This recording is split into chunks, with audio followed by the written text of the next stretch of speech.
So with the release of Skyfall coming out, I recently bought the Bond collection on Blu-ray and I watched every Bond movie. And it gave me a really good perspective of how Bond evolved over time, how it went from more serious to more campy, back to serious again, then campy again, and then super serious with the newer ones. And I was able to get a really good opinion of how the films have changed, and I was like, you know what?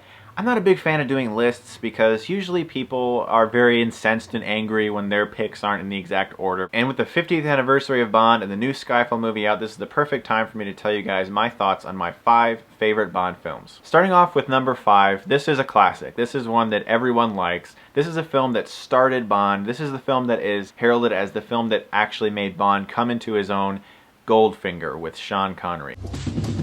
Who are you? Bond. I think it's time Mr. Goldfinger and I met. Mr. Bond? Yes?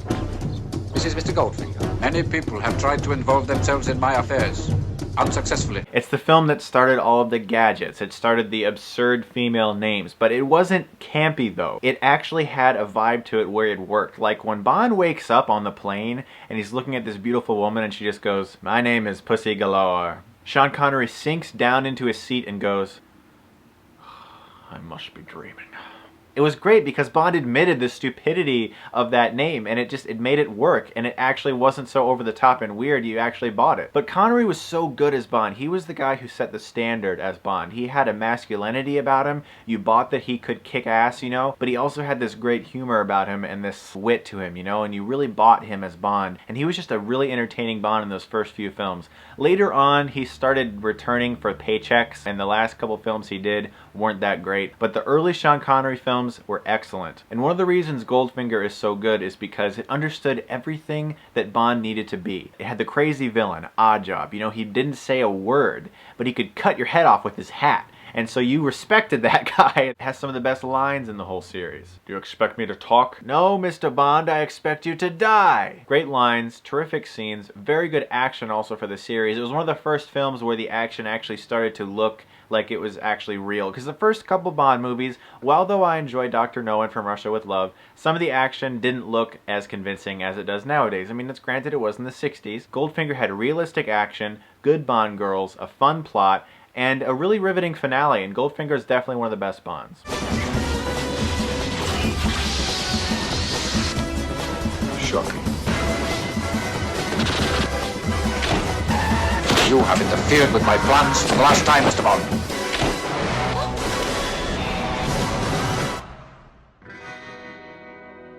Coming in at number 4, in my opinion, is the most underrated Bond movie of all time. Hardly anyone ever talks about this movie, and I think it is one of the best. License to Kill with Timothy Dalton. Make a sound, and you're dead. Your license to kill is revoked. Effective immediately. Timothy Dalton was the very first dark Bond. He was the precursor to Daniel Craig. His first Bond film, A Living Daylights, came after what is, in my opinion, the worst Bond film, A View to a Kill with Roger Moore. That was when Roger Moore played Bond at age 57, and Christopher Walken was the bad guy, and it was just basically like Austin Powers. Living Daylights came out. Timothy Dalton portrayed this dark Bond. He had no problem shooting at a woman. He wanted to lessen the jokes. He wanted to be more serious, and he also performed the most stunt work out of any of the other previous Bonds at that time. Timothy Dalton had a lot of respect for Ian Fleming's novels. He was often seen reading them on set, and he really wanted to portray a dark, wounded Bond, because the Bond in the books was like that. He was a cold guy, and he was conflicted because he's an assassin, but part of him wasn't sure if he really wanted to be that way. And Dalton captured that very well. And while I like Living Daylights, License to Kill was the very first PG-13 Bond. It was very dark. In this film, he loses his license to kill because he starts going on this revenge vendetta against these people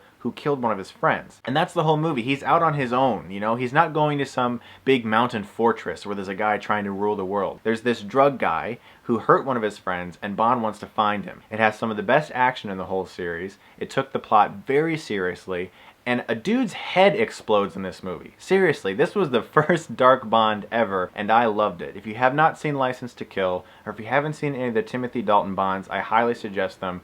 It's a very good Bond movie.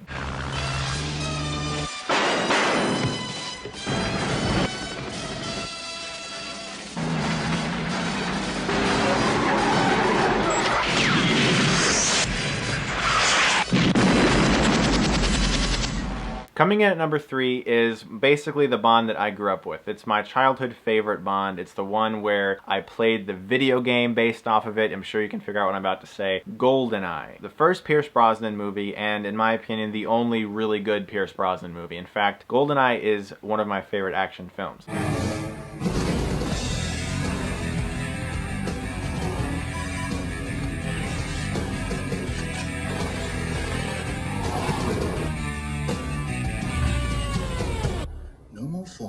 It was directed by Martin Campbell. It was Pierce Brosnan's first outing. Timothy Dalton was actually originally scheduled to be in this film because his contract was for 3 Bonds, but MGM was in this big lawsuit thing, and once that finally ended, Timothy Dalton didn't want to play Bond anymore. Pierce Brosnan came in, and I thought he did a really good job in this film because under the sure hand of Martin Campbell, this was by far the fastest paced Bond at that time. It had the most action, it had terrific direction, a really interesting story, and one of the better Bond villains in Sean Bean, or Alec Trevelyan, 006. And I can't help it, but every time I watch this movie, I'm thinking about the GoldenEye 64 lands, like going into the dam and the facility, and the game combined with that movie just makes for this big nostalgic thing for me. But realistically, what Pierce Brosnan and Martin Campbell did for GoldenEye, for Bond at that time, that was huge. If it wasn't for GoldenEye, we wouldn't be having the Bonds that we have nowadays. That reinvigorated Bond, because the last film I mentioned, License to Kill, was a box office failure. And it breathed new life into it. It was a fun action movie, and it's one of the best Bonds in my opinion.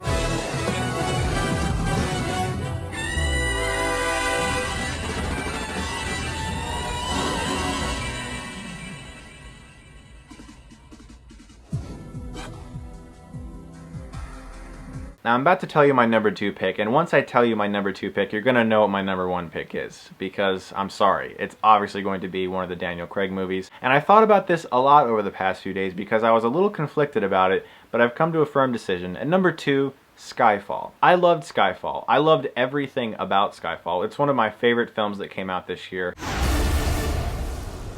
The 2 survivors. This is what she made us. Everybody needs a hobby. So what's yours? Resurrection.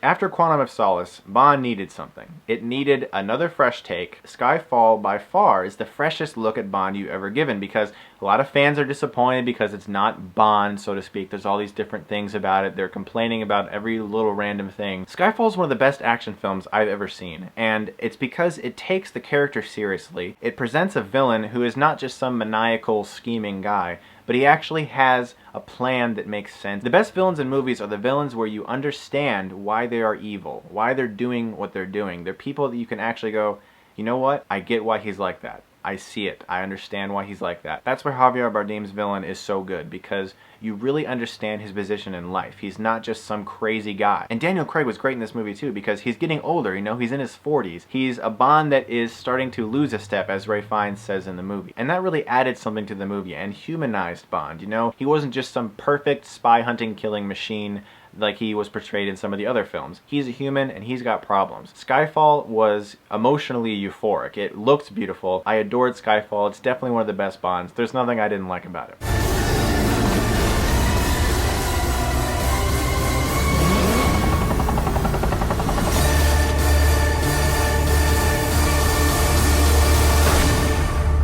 I'm sure that you can figure out that my number 1 pick is Casino Royale. Casino Royale did for Bond what no other Bond film has ever done for Bond. And it's interesting because that's directed by Martin Campbell as well, who made Goldeneye. That guy has successfully launched 2 Bonds. Without Martin Campbell, Bond wouldn't be what it is nowadays. That guy really understands Bond, and Casino Royale was just like injected into my veins when I saw it. Like, I don't even know, it was like a drug or something. Like, it was just in me. Like, I was like, oh my god, this is a great movie. I hope our little game isn't causing you to perspire. It doesn't bother you killing those people. Well, I wouldn't be very good at my job if it did. And it wasn't just because the action was so amazing. It was because it presented a human Bond. Because I just watched the whole series, and I can see how constantly the series starts serious, then gets to this height of camp, and then another guy comes in and is like, look, okay, we're gonna make it serious again. The same thing happened with Pierce Brosnan. Die Another Day on a surfboard holding parachutes and this giant laser beam and everything, and it just went over the top. Casino Royale came and it went, look, Bond is more than this. Bond can be real. Bond can be serious. It can be hardcore. It can be badass. And we can actually portray a Bond. You actually think, yeah, I wouldn't cross that guy because he would kill me. Like, you just really feel that in this movie. And Martin Campbell made this movie so visceral and so entertaining. But it's not just that. It also has a great Bond villain in Le Chiffre. Because once again, I'm going to reiterate, the best villains are the people that you understand. You understand exactly why Le Chiffre needs all of this money. His life is on the line in this movie because you can see him constantly trying to get his hands on money, and you're like, this guy just wants money. But as the film progresses, you realize this guy needs money or he's going to be killed. And you really understand him as a villain. And the poker scenes. I've never seen more riveting card games. I mean, it was just so great to realize that basically 30-40 minutes of this movie pass, and there is one fight scene in a stairwell, but it's mostly card games and him getting to know Vesper, the best Bond girl in my opinion ever. And it's riveting. The film looks amazing. It's filmed beautifully. The dialogue is great. It had everything that the other Bond films I thought needed, and more so. Any problems I had with other Bonds were answered in this film. It's one of my all-time favorite films, it really is. And as I said, the Bond girl in this movie was so special because she was the first girl to really reach his heart. And there's so many things under the surface of Casino Royale that were so impressive. Like, for instance, you never actually hear the James Bond theme until the end of the film because he's not James Bond as we know until the end of the film, because Vesper hurt him, made him cold towards women, and now you understand why James Bond is James Bond. It was like Batman Begins for James Bond.